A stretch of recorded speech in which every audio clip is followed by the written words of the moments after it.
मिरजेतील अमननगर परिसरात प्रभाग क्रमांक 4 मधील भाजप उमेदवारांचे मतदारांनी केले स्वागत. पुष्पहार घालून केले स्वागत.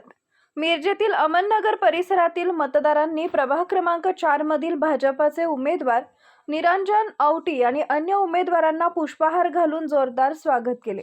या परिसरामध्ये भाजपच्या उमेदवारांना मतदारांनी जोरदार प्रतिसाद दिला.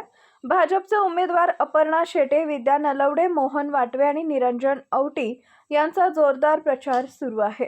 अहमदनगरमध्ये घर टू घर प्रचार करण्यात येतोय. भाजपाचा हा बालेकिल्ला असून कोट्यावधी रुपयांची विकास कामं या प्रभागात करण्यात आली आहेत. पदयात्रा काढून मतदारांशी संपर्क करण्यात येत आहे. प्रज्ञा निरंजन औटी, स्नेहा वाटवे, जयश्री गाडगीळ, अनघा कुलकर्णी, ज्योती औटी, प्राची फाटक, नाना शिरोळे, गिरीश देसाई, अनिता रावटे, पांडुरंग कोरे, राजेंद्र नातू, महेश फोंडे, अथर्व शेटे, संजय चौगुले, बाळासाहेब जाधव आणि भाजपाचे कार्यकर्ते प्रचारात सहभागी झालेत. प्रभाग क्रमांक 4 मध्ये भारतीय जनता पार्टीच्या माध्यमातून आम्ही चारही उमेदवार विकासाच्या मुद्द्यावर प्रचार करतोय. सगळीकडेच अतिशय लोकांचा उत्स्फूर्त प्रतिसाद आहे.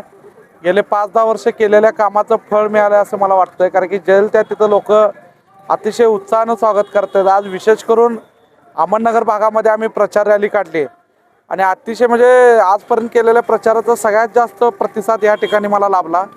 असाच आशीर्वाद सगळ्या जनतेने आमच्यावर ठेवावा या माध्यमातून आम्ही तुम्हाला विनंती करतो. मध्ये ज्या 2026च्या महानगरपालिका इलेक्शन चालू आहेत त्यामध्ये आज BJPची जे पॅनलमध्ये निरंजनदादा औटी, नलवडे मॅडम, शेटे मॅडम, त्यानंतर मोहन वाटवे साहेब यांचा आज प्रचार या ठिकाणी चालू आहे आणि लोकांचा उत्स्फूर्त प्रतिसाद त्यांना मिळत आहे, कारण त्यांनी केलेल्या कामाची ही पोचपावती आहे असं मी समजतो आणि आम्ही त्यांच्यासोबत कायमच राहू.